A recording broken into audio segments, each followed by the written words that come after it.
Isang proud single mom o single dad ka ba? Attorney G, ano-ano ang mga benepisyo ng isang solo parent sa bansang ito?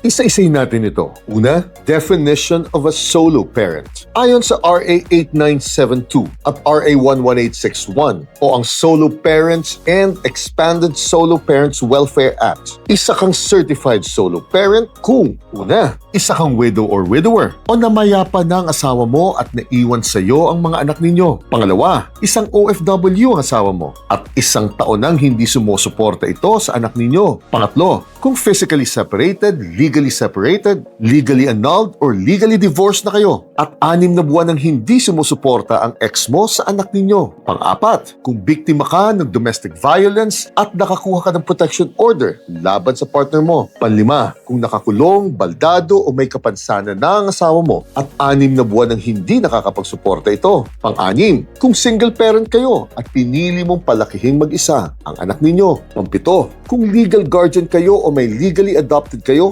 habang nag-iisa kayo. At ang pang-walo, kung mag-isa kayo at may pinapalaki kayong kamag-anak na hanggang 4th civil degree ninyo. Kapag pasok ka sa isa sa mga nasabi kong ito, handa ka na sa pangalawa, solo parent benefits ninyo. Kapag naka-6 na buwan na kayo sa isang trabaho, magkakaroon ng 7 araw na extra solo parent leave with pay kayo. At hiwalay at dagdag ito sa existing na maternity o paternity leave ninyo. May karapatan din kayong humingi ng flexible working arrangements sa amo ninyo. At walang karapatan ng amo ninyong pag-initan kayo dahil lang sa kalagayan ninyo. At kung minimum wage earner naman kayo, magkakaroon kayo ng 1,000 cash subsidy kada buwan hanggang mag-6 na taong gulang na ang anak ninyo. Entitled din kayo sa 10% discount at VAT exemption sa mga gamit pambata katulad ng gatas, diaper, medisina, bitamina at bakuna hanggang mag-6 na taong gulang ang anak ninyo. At alam nyo ba na fully subsidized na ng gobyerno ang PhilHealth contributions ninyo? At bukod pa dito, libre na ang tuition sa state colleges and universities at kahit sa TESDA ng anak ninyo. Bibigyan din kayo ng prioridad sa low-cost housing projects ng gobyerno at may libreng parental counseling at livelihood training pa kayo. Bukas, pag-usapan naman natin ang tamang proseso upang makapag-apply kayo ng maayos sa programang ito.